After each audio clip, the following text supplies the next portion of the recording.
A través de este video, te invito a que caminemos juntos por toda la Vía Dolorosa hasta llegar al Santo Sepulcro.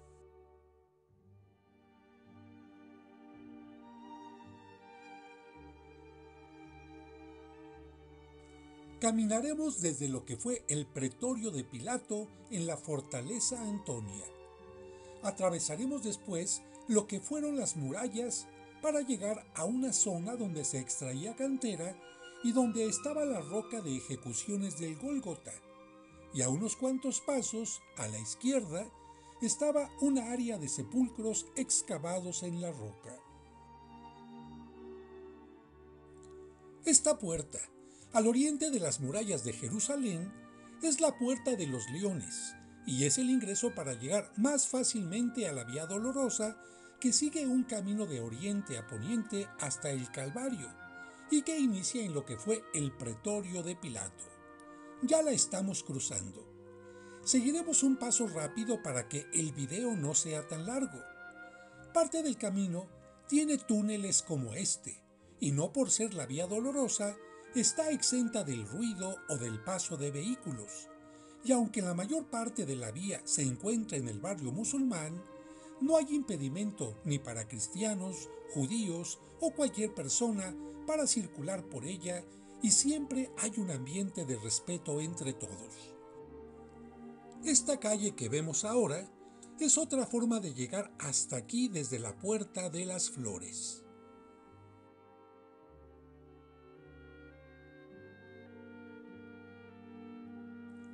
Por este camino, pero en sentido contrario, sacaron a San Esteban para apedrearlo afuera de las murallas, por lo que a la Puerta de los Leones por la que nosotros entramos también se le llama Puerta de San Esteban.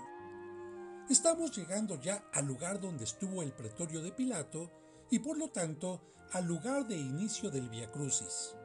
Quienes lo inician muy temprano, como yo, que lo hago a las 4 o 5 de la mañana, para no encontrar obstáculos o comercios que llamen la atención, encontramos las capillas cerradas, pero a cambio podemos hacer el Vía Crucis con toda tranquilidad, imaginando que acompañamos a las mujeres que iban al sepulcro cuando apenas estaba amaneciendo.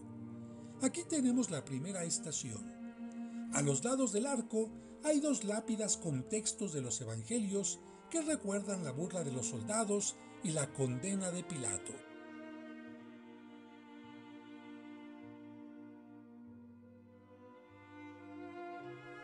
Quienes inician el Vía Crucis más tarde, como este grupo que va saliendo hacia las 8 de la mañana, pueden entrar a este lugar donde los franciscanos tienen dos capillas. Recordemos que la Fortaleza Antonia, donde estaba el pretorio de Pilato, era muy grande, por lo que todos estos espacios se encuentran dentro de su ubicación. Entrando a mano derecha, encontramos la primera capilla creada en homenaje a la primera estación, por lo que un vitral al fondo muestra a Cristo flagelado y coronado de espinas en el momento en que Pilato da la sentencia de muerte. Al fondo se puede ver el vitral. Te adoramos, Cristo, y te bendecimos, porque por tu santa cruz redimiste al mundo. Saliendo de esta capilla, cruzando un pequeño patio y acercándonos bajo un pórtico, llegaremos a la segunda capilla de los franciscanos, que está dedicada a la segunda estación en la que Cristo carga la cruz. Como aún es temprano, son pocos los grupos de peregrinos que encontramos porque, una hora después, comienzan a aumentar notablemente, y en tiempos como Semana Santa es casi imposible caminar.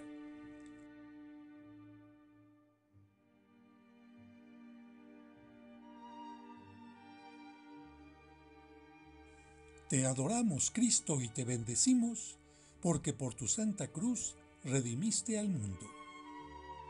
A un lado podemos ver un grupo escultórico que muestra a San Juan impidiendo que la Virgen María vea el sufrimiento de Jesús, y al frente otro grupo con el momento en que le entregan a Cristo la cruz que deberá cargar hasta el Calvario.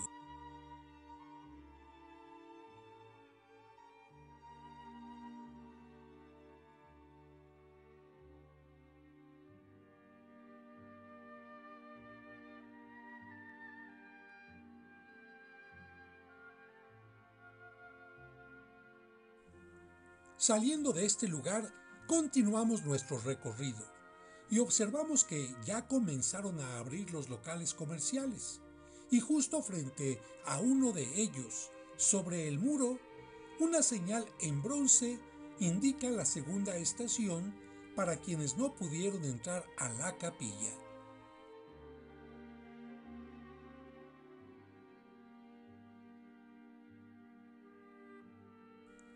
Continuamos avanzando por la Vía Dolorosa y en un momento veremos a nuestro lado derecho una indicación para descender a Litóstrotos, las piedras originales del pretorio de Pilato donde Cristo fue flagelado. Aquí lo indica la flecha. Y aprovechamos para ver otra calle que confluye a la Vía Dolorosa con una gran pendiente. No todos los grupos entran a este lugar, donde nosotros hemos descendido por una gran escalera para ver las piedras originales de Litóstrotos, el lugar donde Cristo fue flagelado y coronado de espinas.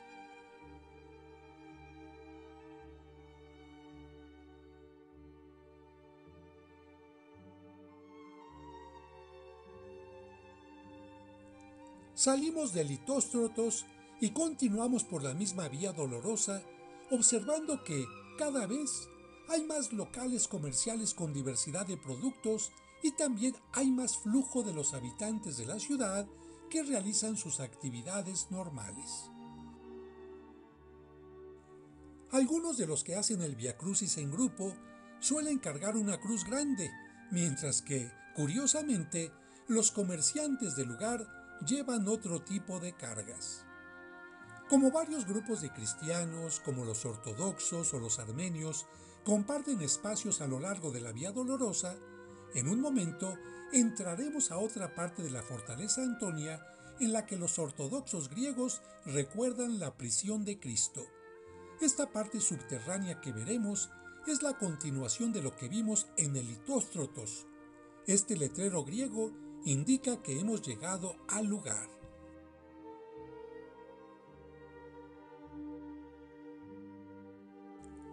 Dos letreros más indican en griego el Pretorium o prisión de Cristo, y aunque es una capilla ortodoxa, cualquier persona puede entrar sin ningún problema.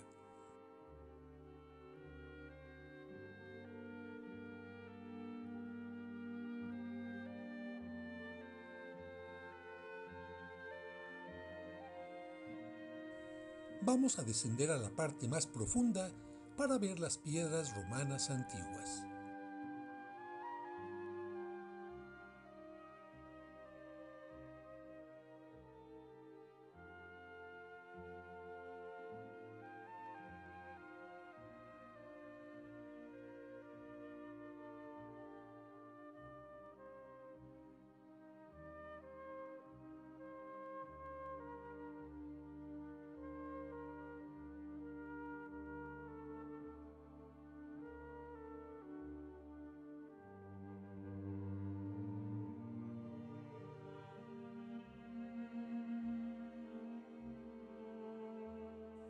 Es muy interesante observar lo que las excavaciones arqueológicas han encontrado y es maravilloso sentir que estamos llegando al nivel original de la ciudad de los tiempos de Cristo.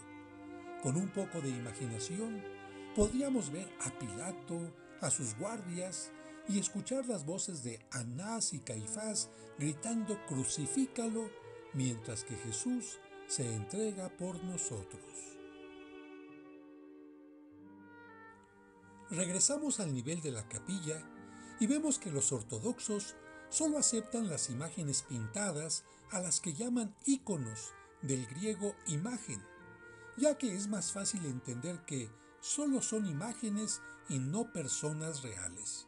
Por lo mismo, no aceptan las imágenes en forma de escultura porque, al ser más parecidas a la realidad, podrían, según su pensamiento, propiciar la idolatría.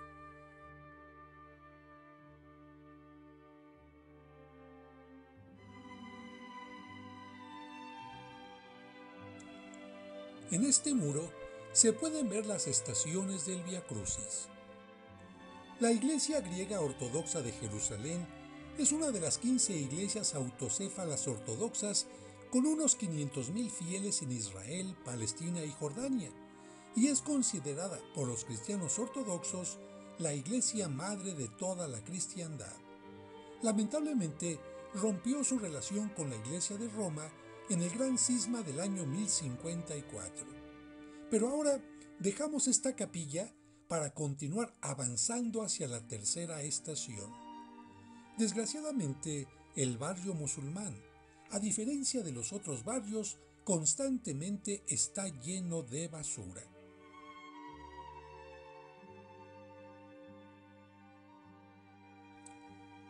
En esta parte de la Vía Dolorosa, el recorrido es por un camino plano, pero más adelante veremos que el terreno comienza a tener poco a poco una gran pendiente hasta el Calvario.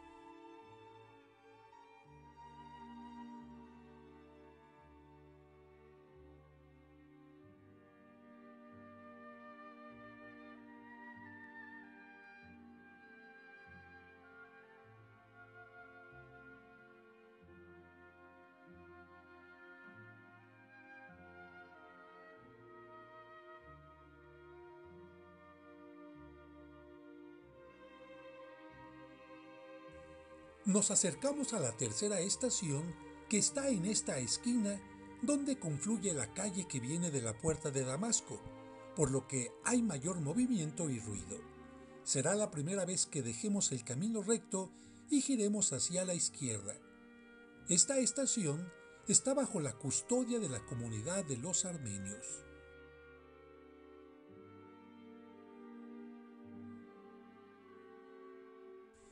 Nos acercamos a la puerta de la tercera estación.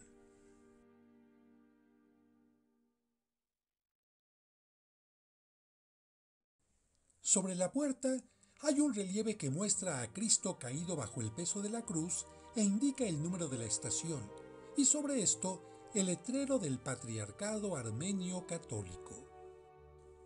Al fondo se repite la misma escena enriquecida con ángeles que lloran. Te adoramos, Cristo, y te bendecimos, porque por tu santa cruz redimiste al mundo.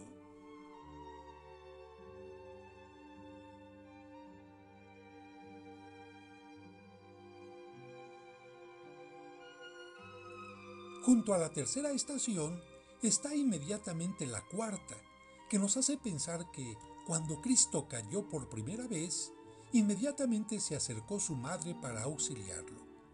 En esta estación también hay una capilla católica que podemos ver al fondo. En esta capilla se tiene siempre adoración continua al Santísimo Sacramento, pero no siempre está abierta al público.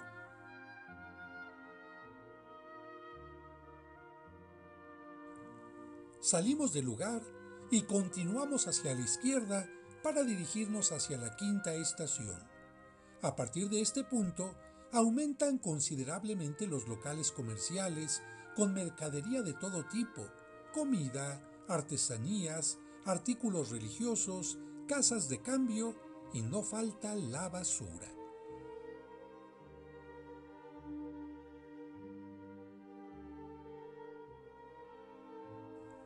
Ya se siente el ambiente de comercio y eso que aún falta que abran todos los puestos porque aún es temprano.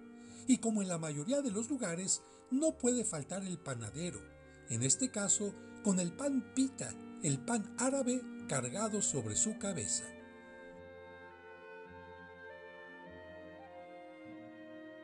Hemos caminado relativamente poco desde el inicio del Vía Crucis y sin embargo estamos ya en la quinta estación donde el cireneo fue obligado a ayudarle a Cristo a cargar la cruz debido a la poca fuerza que tenía por los azotes y la corona de espinas que le habían provocado una constante hemorragia.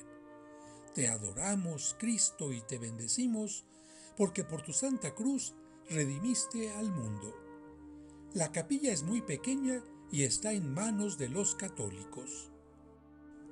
Al salir de la capilla, los peregrinos giran hacia su izquierda, pero sería a la derecha del camino por el que veníamos, y en uno de sus muros La gente suele poner su mano en este espacio porque la tradición menciona que cuando Cristo caminaba por aquí, se sostuvo un momento en el muro y la huella de su mano quedó grabada en la piedra.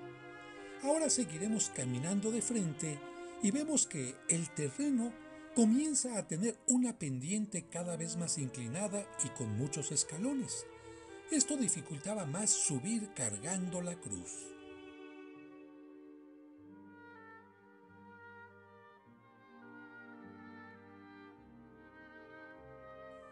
La vía dolorosa se ha hecho más estrecha, pero aunque algunos aún están cerrados, no faltan los locales comerciales a ambos lados.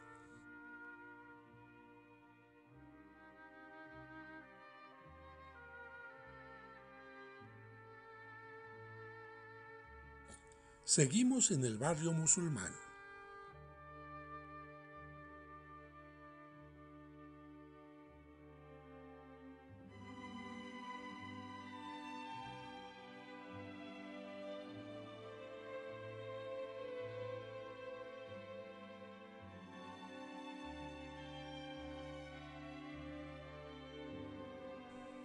El grupo de religiosas que viene delante de nosotros se ha detenido un momento porque llegamos a la sexta estación en la que se recuerda que una mujer, compadecida de Jesús, al ver que sus ojos se han llenado de sangre, de sudor y polvo que le impiden ver el camino, se acerca valientemente a él y contra el impedimento de los soldados romanos le limpia el rostro.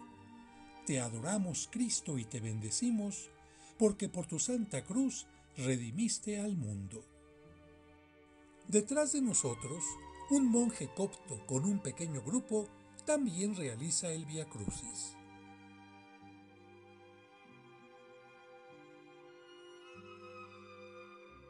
La pendiente se hace cada vez más pesada y al ver este espacio reducido y los locales comerciales, se puede entender por qué cuando los grupos realizan el Vía Crucis a esta hora o más tarde, ya hay muchos distractores y demasiada gente porque llegan a juntarse varios grupos y cada uno hace las oraciones en voz alta en su propia lengua. Afortunadamente, por aquí no transitan vehículos y solo se permite el paso de carretillas con alguna carga para los locales comerciales.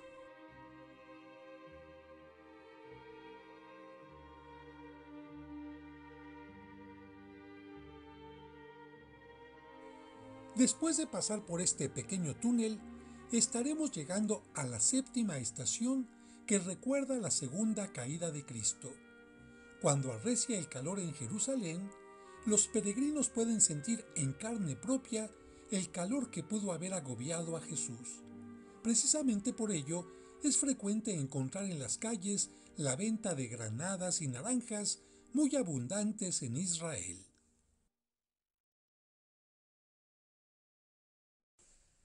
Llegamos a la capilla de la séptima estación. Esta es una capilla un poco mayor que la anterior, también propiedad de los franciscanos.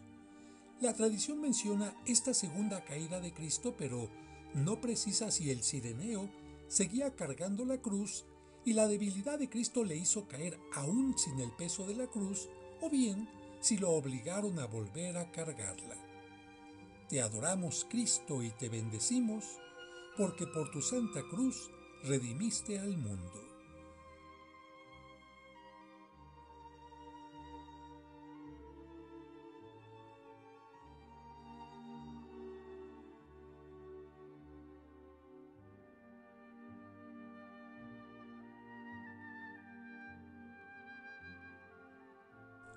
Salimos y seguiremos subiendo a la derecha hacia la octava estación, pero como en tiempo de Cristo había un camino que ahora se encuentra cerrado por construcciones posteriores, tendremos que regresar para encontrar después el camino original.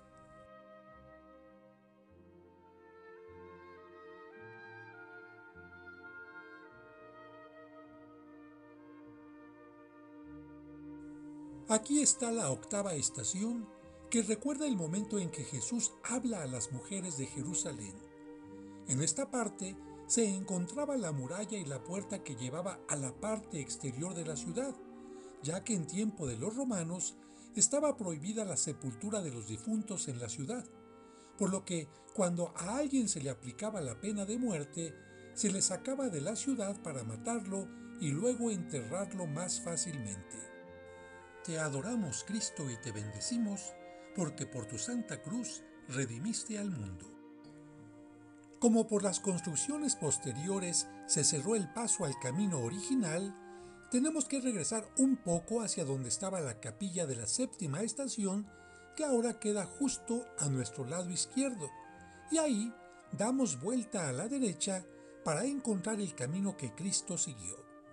Seguimos en la Vía Dolorosa y en el barrio musulmán. No es difícil entender que para ellos este no es un camino sagrado, sino una zona de mercadería en la que no solo venden souvenirs a los turistas, sino también elementos de uso común para ellos como ropa, zapatos, alimentos y dulces. Y como casi en todas las familias hay niños, no pueden faltar los juguetes. Los musulmanes y árabes toman mucho café, por lo que no falta quien, como este joven, lleve los vasos de café a los locatarios. Y en una región donde abundan tantos olivos, los musulmanes como judíos gustan mucho del aceite de olivo y de las aceitunas verdes y negras.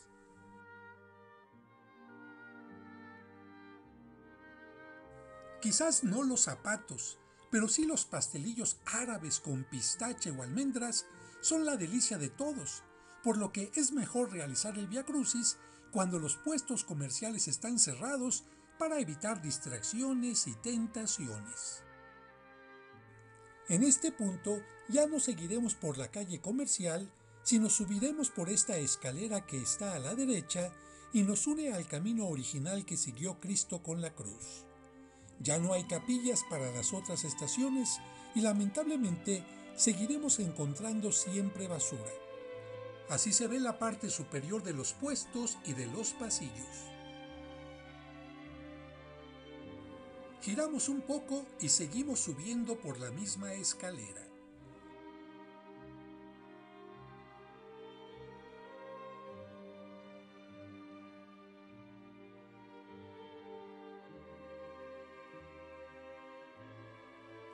Aquí, al fondo de este camino, aparece ya ante nuestros ojos, detrás de estos muros, la cúpula de la Basílica del Santo Sepulcro, en cuyo interior se conserva tanto el lugar de la crucifixión como el del sepulcro donde Cristo fue sepultado.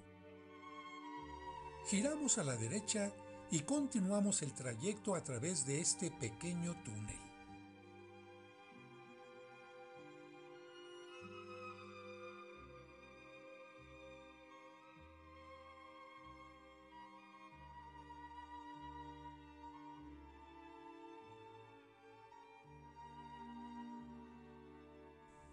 En esta parte se suele tener la novena estación en la que Cristo cae por tercera vez. Te adoramos, Cristo, y te bendecimos, porque por tu santa cruz redimiste al mundo. Es común que los grupos de peregrinos dejen aquí las cruces que han cargado porque en el Santo Sepulcro, debido a la muchedumbre, está prohibido rezar las 5 estaciones que se desarrollaron en ese lugar. Por lo mismo, giramos aquí a la izquierda para encontrarnos con una parte del techo o bóveda de la basílica bajo la cual está la capilla donde Santa Elena encontró la cruz de Cristo. Justo debajo de esta cúpula está esa capilla. La estructura y techo provisionales que se ven sirven para proteger las celdas de los monjes etíopes que se derrumbaron. A la derecha está el monasterio copto de Ir el Sultán y en lo alto la cúpula del Santo Sepulcro. Te adoramos, Cristo, y te bendecimos, porque por tu santa cruz redimiste al mundo. Justo debajo de esta cúpula está la capilla armenia con el lugar donde Santa Elena encontró la cruz de Cristo.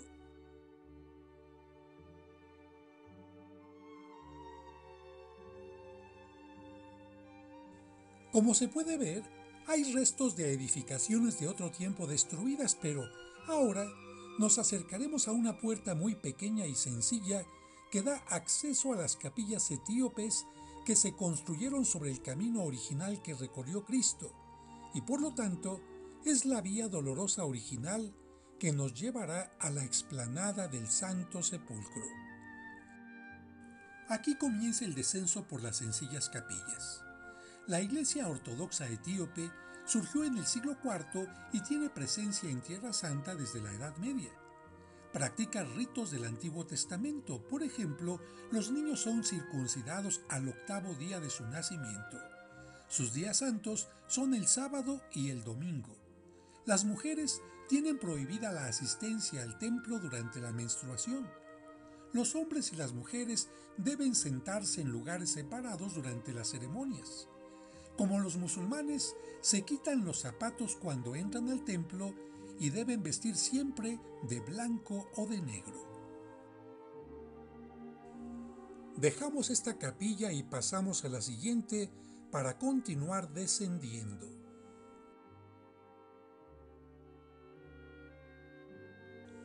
Cada vez se escuchan más voces porque nos estamos acercando a la explanada del Santo Sepulcro. Según los etíopes, conservan el Arca de la Alianza original en Aksum, África. Sus capillas, al fondo, tienen un santuario cerrado donde se guarda un pequeño cofre de madera que recuerda el Arca de la Alianza, un espacio sagrado donde se distribuye la Eucaristía y un coro donde los sacerdotes leen la Biblia. Después de observar esta última capilla de los etíopes, pasaremos por la pequeña puerta que da acceso a la explanada del santuario que conserva en su interior el Calvario y el lugar de la resurrección, la Basílica del Santo Sepulcro. Estamos entrando a la explanada, pero para que te ubiques, giraré 180 grados para que veas la puerta por la que estamos saliendo de las capillas etíopes. Como puedes ver, hay una gran cantidad de peregrinos o turistas que hablan diversos idiomas. La mayoría de ellos, en grupo o individualmente, no llegó por donde nosotros entramos, sino por un camino más sencillo.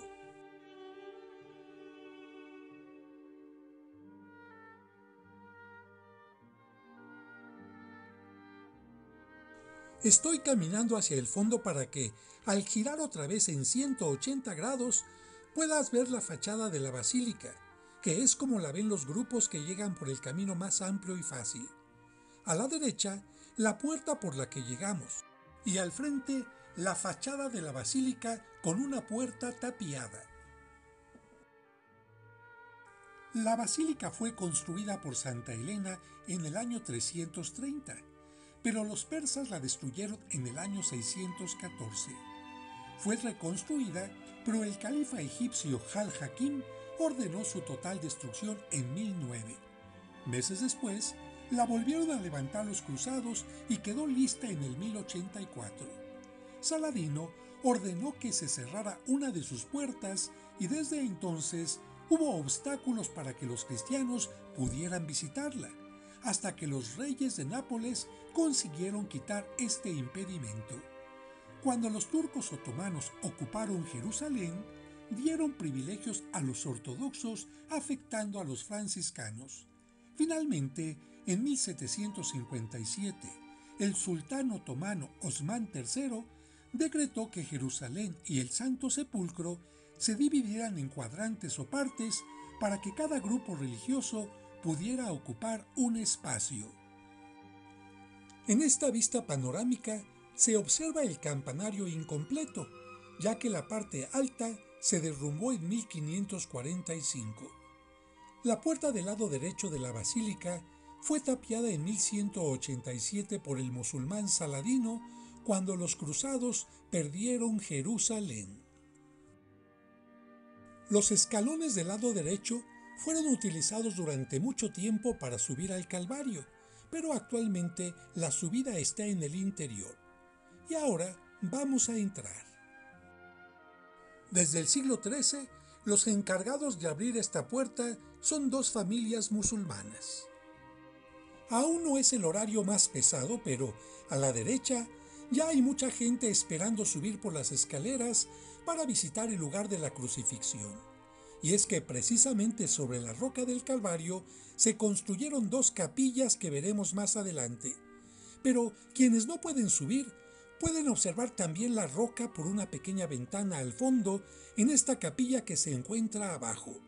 Es la llamada Capilla de Adán, porque recuerda que, al ser derramada la sangre de Cristo, purificó a toda la humanidad que había sido manchada por el pecado de Adán. La roca también se puede observar desde el pasillo a través de esta vitrina.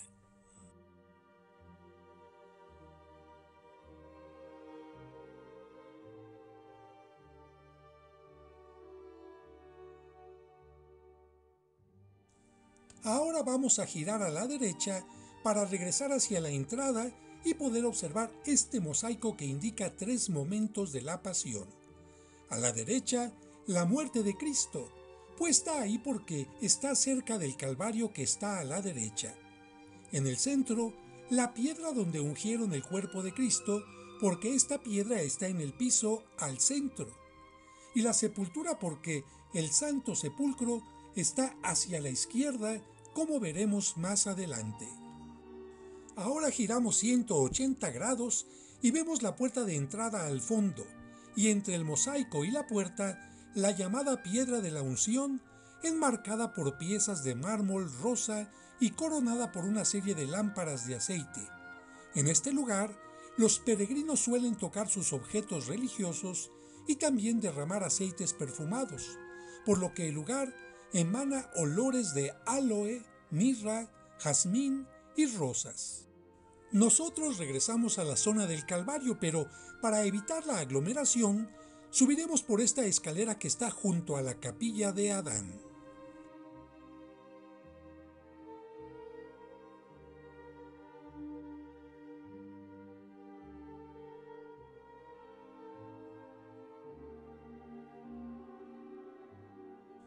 Desde esta altura podemos ver cómo siguen llegando los peregrinos.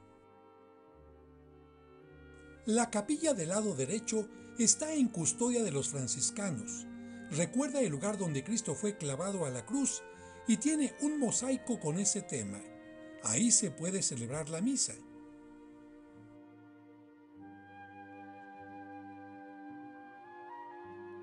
La capilla del centro está en custodia de los ortodoxos griegos y recuerda el lugar donde estuvo la cruz.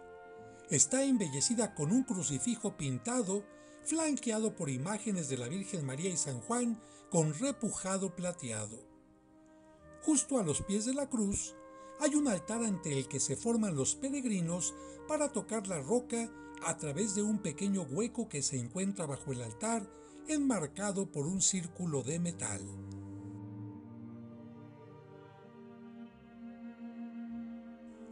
Recordemos que las lámparas de aceite colgantes hacen referencia a que este es un lugar santo.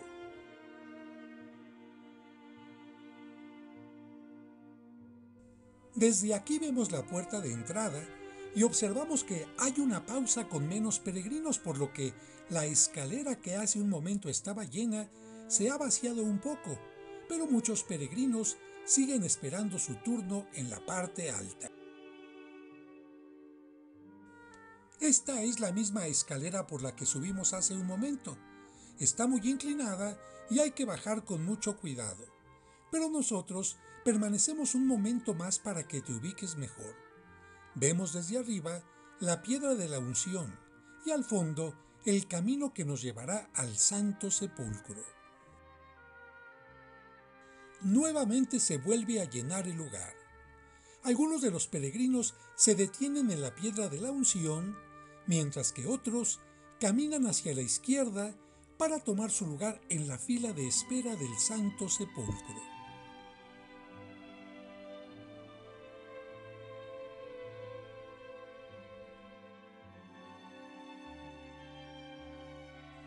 En esta piedra, los fieles veneran el lugar donde Cristo, después de ser bajado de la cruz, fue limpiado y ungido antes de ser llevado al sepulcro.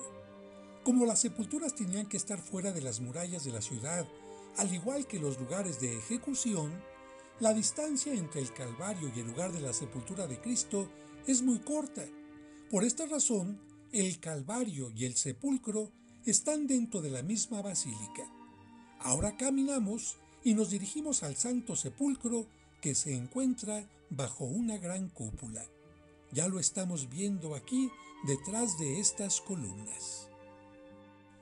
Esta gran cúpula con estrellas es de 1868. Corona la rotonda con columnas llamada Anástasis porque recuerda la resurrección de Cristo. Es una construcción circular del siglo IV en forma de mausoleo romano que en el centro tiene esta capilla de mármol rosa que guarda el sepulcro de nuestro Señor. Recordemos que la construcción original de la basílica es del siglo IV, pero por las destrucciones de grupos enemigos de la fe ha tenido varias reconstrucciones. Esta capilla fue construida por Comninos de Mitilene en 1810. Mide 8.30 metros de largo por 5. Sus paredes laterales están decoradas con 16 pilastras unidas por arcos y coronadas por una balaustrada con columnillas. En la parte superior tiene una pequeña cúpula de estilo ruso o moscovita en forma de cebolla.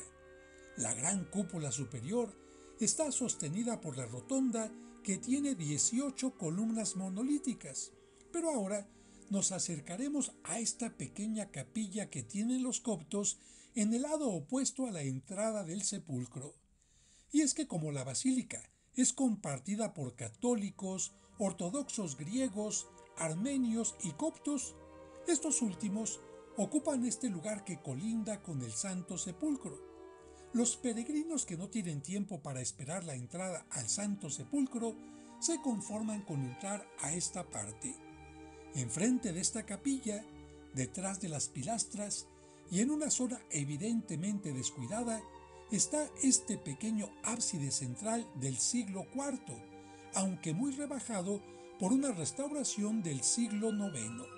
Y ahora entramos a este espacio que parece abandonado, en el que solo hay este trono, sede o cátedra, desgastado por el tiempo y el descuido. Esta zona tan cercana al Santo Sepulcro está en manos de la comunidad siro-jacobita. Esta tuvo sus orígenes en la época de los apóstoles, cuando un grupo de cristianos huyó de Palestina por la persecución que se desencadenó tras la lapidación de San Esteban y se dispersaron por la región sirio-fenicia. Llegaron así hasta Antioquía, capital de la provincia romana de Siria. Inicialmente tenían comunión con la Iglesia Católica y la Ortodoxa griega, pero la rompieron al decir que Cristo solo tiene la naturaleza divina, pero no la humana.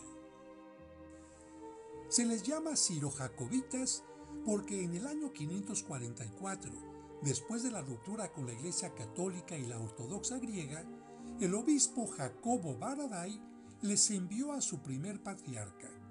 Y ahora nos acercamos a un orificio en el muro que permite observar una cámara interior funeraria con nichos de una tumba judía del siglo I a.C. que la tradición popular llama de José de Arimatea, pensando que él se habría hecho excavar esta tumba para él. Estos nichos son la prueba clara de que la zona del Santo Sepulcro era utilizada para tumbas.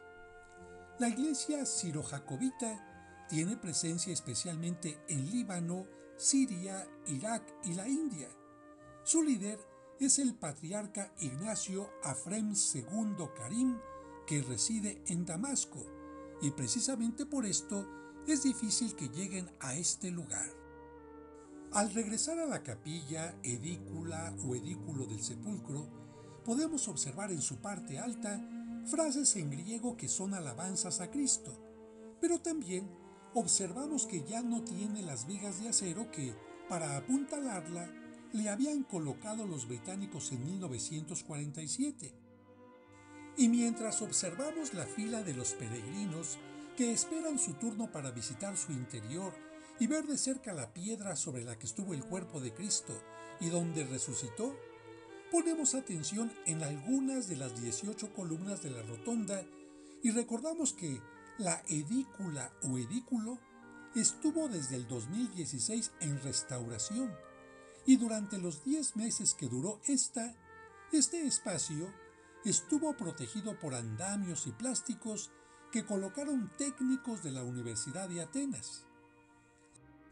La restauración, que superó en costo los 10 millones de euros y que fue realizada por expertos restauradores, científicos, estudiosos y arqueólogos, fue posible gracias a la colaboración de las comunidades griega ortodoxa, armenia y católica, y a las aportaciones del rey de Jordania Abdullah II y la del presidente palestino Mahmoud Abbas. Nos acercamos nuevamente a la capilla de los coptos y vemos que son de su gusto las pinturas y bordados sobre tela que cubren con plásticos y que cuelgan de los laterales y la reja del frente. La palabra copto significa egipcio, por lo que son los cristianos egipcios. Según la tradición, la iglesia copta tuvo su origen en el siglo I con la predicación de San Marcos Evangelista, ya que él llevó el cristianismo a Egipto. Esta iglesia se separó del cristianismo primitivo después del año 451 al afirmar también que Cristo no tuvo naturaleza humana sino solo divina, es decir, son monofisistas. Actualmente hablan árabe y solo utilizan el copto en su liturgia. Ahora vemos la fachada del Santo Sepulcro, sobre la que cuelgan lámparas de aceite con globos plateados. Sobre la puerta hay medallones con bustos de los apóstoles y a sus lados grandes candelabros con la inscripción Venecia 1877. Como el espacio es relativamente pequeño, se entra de uno en uno. La mayor parte del tiempo lo custodian los griegos ortodoxos, y cuando abren sus puertas se puede ingresar a dos salas. La primera es la llamada Sala del Ángel, porque en ese lugar las mujeres vieron al ángel que les dijo que Cristo había resucitado. En el centro, como se puede ver aquí, se conserva un fragmento de la piedra que cerraba el sepulcro en esta especie de base de mármol. Si miramos hacia arriba, veremos muchas lámparas de aceite colgando, y si bajamos la mirada poco a poco, veremos al lado izquierdo la puerta hacia la siguiente sala, la más importante, embellecida con relieves en mármol. En el centro de esta base están los restos de la piedra que cerró el sepulcro.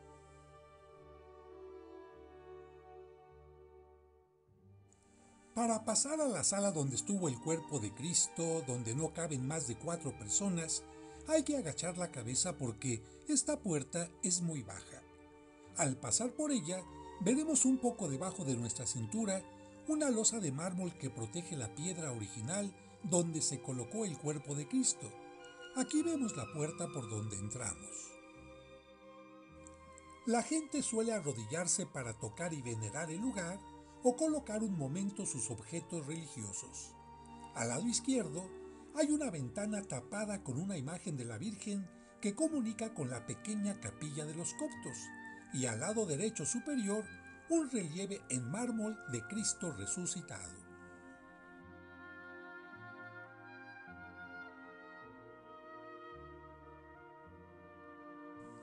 En horarios muy especiales y restringidos, se coloca una tabla sobre la losa para que los ortodoxos o los católicos puedan llevar a cabo sus celebraciones.